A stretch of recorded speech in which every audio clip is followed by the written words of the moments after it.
Gold trusted gold buyers. మీరు తాకట్టు పెట్టిన బంగారాన్ని విడిపించి ఈ రోజు ఉన్న మార్కెట్ ధరకు కొనబడును.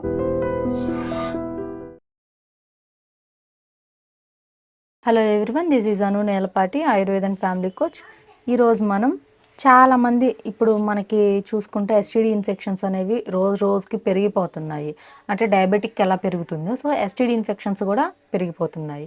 అంటే ఎస్టీడీ ఇన్ఫెక్షన్స్ అంటే ఏమనుకుంటున్నారు, లైక్ ఎస్టీడీ ఇన్ఫెక్షన్స్ అంటే సెక్షువల్లీ ట్రాన్స్మిటెడ్ డిసీజెస్, అంటే అసురక్షితమైన లైంగికంగా వచ్చే వ్యాధులు అని అర్థం. అంటే మల్టిపుల్ పార్ట్నర్స్తో సెక్షువల్ ఇంటర్కోర్సెస్కి వెళ్ళడం అండ్ సెక్షువల్ హైజీన్ లేకపోవడం, సెక్స్కి వెళ్ళే ముందు ఎటువంటి ప్రికాషన్స్ తీసుకోపోవడం, సో వీటి వల్ల వచ్చే ఈ సుఖ వ్యాధులు, సుఖ వైరస్లు అంటారు. సో ఇప్పుడు ఈ వైరస్లు అనేవి ఎక్కువగా ఉన్నాయి సొసైటీలో. సో అసలు ఈ ఎస్టీడీ డిసీజెస్ రావడానికి ఏంటి రీజన్స్ అండ్ ఇవి ఏ విధంగా వస్తాయి, మనకి ఈ సుఖ వ్యాధుల వల్ల వచ్చే ఈ వైరస్లు అండ్ వీటిని వచ్చిన తర్వాత ఎటువంటి టెస్టులు చేయించుకోవాలి, సో ఇవి మనకి పూర్తిగా క్యూర్ అవుతాయా, లేదు అంటే వచ్చిన తర్వాత మన బాడీలో ఎన్ని రోజులు ఉంటాయి, సో ఇవి మన ప్రాణానికి హానికరమా, సో వీటికి ట్రీట్మెంట్ ఉంటుందా, వీటికి ట్రీట్మెంట్ ఉండదా, అసలు ఏంటి అని చాలామంది కొంచెం డైనమాలో ఉంటున్నారు, భయంతో కూడా చాలామంది ఉంటున్నారు. సో ఎస్టీడీ డిసీజెస్ అంటే అండి సెక్షువల్లీ ట్రాన్స్మిటెడ్ డిసీజ్. సో ఇవి ఎలా వస్తాయంటే అసురక్షితమైన సెక్స్కి వెళ్ళడం వల్ల వస్తాయి, ఇదొకటి. ఇంకొకటి, ఎవరికైతే ఎస్టీడీ ఇన్ఫెక్షన్స్ ఉంటాయో సో ఆ ఇన్ఫెక్షన్ ఉన్న వాళ్ళ బ్లడ్ని కనుక ప్రాపర్గా టెస్టులు చేయించుకోకుండా అనదర్ పర్సన్ కనుక ఇంజెక్ట్ చేసుకుంటే ఆ బ్లడ్ని వాళ్ళకి కనుక సంథింగ్ ఏదైనా సర్జరీస్ అప్పుడు కానీ ఎప్పుడైనా యూజ్ చేసినట్లయితే ఆ బ్లడ్ని తీసినట్లయితే ఈ పర్సన్కి, సో అప్పుడు ఆ పర్సన్కి కూడా వచ్చే ఛాన్స్ అనేది ఉంటుంది. అండ్ ప్రాపర్గా స్టెరిలైజ్ చేయని ఇంజెక్షన్స్ వాడడం వల్ల అండ్ సర్జరీస్ చేసే ఇన్స్ట్రుమెంట్స్ ఏవైతే ఉంటాయో సో అవన్నీ కూడా ప్రాపర్గా వాటిని స్టెరిలైజ్ చేయకుండా యూజ్ చేయడం వల్ల ఇవనేది వస్తాయి మెయిన్లీ. అండ్ ఇంకొకటి వచ్చేసి వైఫ్కి కనుక ఏమన్నా ఎస్టీడీ ఇన్ఫెక్షన్ ఉన్నా కూడా హస్బెండ్కి వచ్చే ఛాన్స్ అనేది ఉంటుంది. అది వైఫ్ అండ్ హస్బెండ్ రిలేషన్లో ఉన్నప్పుడు సేమ్ దట్ హస్బెండ్కి ఉన్నట్లయితే ఇలా కూడా వస్తుంది. సో ఇది ఎవరి వల్ల వస్తుందని మనం మాట్లాడుకుంటే male to male, male to female, female to female and trans వల్ల కూడా ఇది వచ్చే ఛాన్స్ అనేది ఉంటుంది. అంటే ఎవరైనా కొంతమందికి ట్రాన్స్జెండర్స్తో కూడా కొంతమందికి ఈ అఫైర్స్ ఉంటాయి. సో ఇట్లాగా వస్తాయి. అంటే జెండర్ ఏదైనా కూడా ఆ పర్సన్స్కి మధ్య హైజీన్ లైక్ సెక్షువల్ హైజీన్ లేకపోతే ఎస్టీడీ ఇన్ఫెక్షన్స్ రావడం ఖచ్చితంగా ఖాయం ఇది. సో అయితే మరి వీటిని మనం ఏ విధంగా మాకు ఎస్టీడీ ఇన్ఫెక్షన్స్ వచ్చింది అని మేము కనిపెట్టుకోవాలి అని కొంతమందికి డౌట్స్ ఉండొచ్చు. ఒకటి, మనం టార్చ్ ప్రొఫైల్ త్రూ మనం ఎస్టీడీ ఇన్ఫెక్షన్స్ మనం ఐడెంటిఫై చేసుకోవచ్చు ఒకటి. అండ్ సెకండ్ వన్ వచ్చేసి HIV confirmation test through ELISA, CLIA method, western blot, Tridot, ఈ మెథడ్స్తో మనం హెచ్ఐవిని కూడా మనం కనిపెట్టవచ్చు. సో టార్చ్లో ఎటువంటి డిసీజెస్ ఉంటాయి, మరి టార్చ్ త్రూ ఎన్ని ఎస్టీడీ ఇన్ఫెక్షన్స్ని మనం కనిపెట్టుకోవచ్చు అని మనం మాట్లాడుకుంటే టార్చ్లో వచ్చేసి toxoplasma, IgG, IgM and rubella and సిఎంవిలో కూడా IgG, IgM, HSV one, HSV two and syphilis, gonorrhoea. So ఈ టెస్టులన్నీ కూడా మనం వీటి త్రూ మనం చేయించుకోవచ్చు.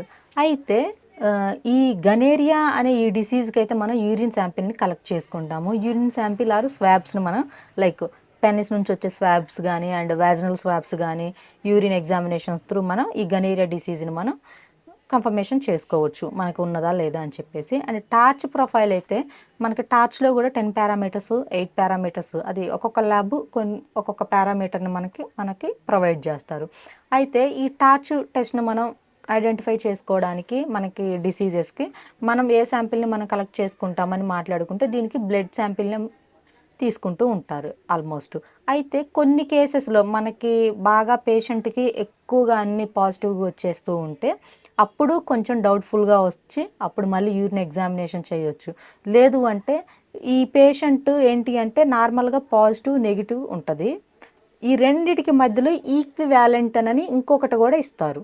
అంటే ఇటు ఉన్నది అంటే జబ్బు ఉన్నది లేదు, ఈ రెండిటికి మధ్యలో వీళ్ళకి అది పర్సంటేజ్ అనేది వచ్చింది అనుకోండి, సో ఈక్వివాలెంట్లో పెట్టేస్తారు. సో ఇలా 1-2 డిసీజెస్ టార్చ్లో వీళ్ళకి ఈక్వివాలెంట్ మెథడ్లో ఉన్నాయి అని అంటే ఈక్వివాలెంట్లో ఉంటే అప్పుడు డౌట్ఫుల్గా ఉంటుంది. సో అటువంటప్పుడు ఏంటి అంటే యూరిన్ శాంపిల్ కలెక్ట్ చేయొచ్చు, ఓరల్ ఫ్లూయిడ్స్ తీసుకోవచ్చు, అంటే నోటి ద్రావాలు అటువంటివి తీయొచ్చు, అండ్ వాజినల్ ఫ్లూయిడ్స్ తీసుకోవచ్చు ఆడవారిలో, అండ్ మగవారిలో వచ్చేసి స్పర్మ్ కూడా, సెమన్ కూడా కలెక్ట్ చేసుకోవచ్చు. సో ఈ శాంపిల్స్ని మనం ఎనాలిసిస్ చేసి డయాగ్నోసిస్ చేయొచ్చు ఏముంది అనేది. అది కూడా అంటే మ్యాక్సిమం బ్లడ్లోనే మనకి 99% మనకి డిసీజ్ అనేది మనకి వచ్చేస్తుందండి టార్చ్లో. బట్ కొన్ని గినక మనకి అటు ఇటుగా అనిపించిన టైంలో వీటన్నిటిని మనం కలెక్ట్ చేస్తారు. ఆల్మోస్ట్ 99% అయితే బ్లడ్డే దీనికి తీసుకోవాల్సింది. సో ఇదొకటి. అండ్ మరి హెచ్ఐవి టెస్ట్కి వచ్చేసి యూరినా లేదు అంటే బ్లడ్డా అంటే, సో దీనికి కూడా బ్లడ్ శాంపిల్సే కలెక్ట్ చేస్తారు. బట్ టెస్ట్ ఇప్పుడు నేను చెప్పినట్లుగా అటు ఇటుగా ఉంటే అప్పుడు వీళ్ళు oral fluids and urine examination, vaginal fluids, semen collect చేసుకుంటారు. మెయిన్ ఈ టెస్టులకి ఇవి. సో మెయిన్గా వచ్చే ఎస్టీడీ జబ్బులు ఇవేనండి. Gonorrhoea, like syphilis, HSV1, HSV2, toxoplasma, CMV, rubella, IgG, IgMs ఉంటాయి మళ్ళీ వీటిల్లో, అండ్ హెచ్ఐవి. సో ఇవి. సో ఈ డిసీజులు వచ్చిన తర్వాత ఎవరైనా కూడా రావడం, ఇవి చాలా సుఖ వ్యాధులు అంటారు. అంటే సుఖం కోసం చేసే పనుల వల్ల వచ్చే వ్యాధులు అని మన పూర్వీకులు వీటి గురించి మనకి చెప్పిన్నారు. సో అయితే ఈ సుఖ వ్యాధులు మనము రావడం చాలా సైలెంట్ కిల్లర్ లాగా వస్తాయి మనకేం తెలియకుండానే. బట్ వచ్చిన తర్వాత ఒక మనిషి జీవితాన్ని అతలాకుతలం చేసేసి లైఫ్ని పాడు చేస్తాయి. సో అందుకని ఇటువంటి ఎస్టీడీ డిసీజెస్కి, ఇటువంటి ఎస్టీడీ ఇన్ఫెక్షన్స్కి దూరంగా ఉండండి.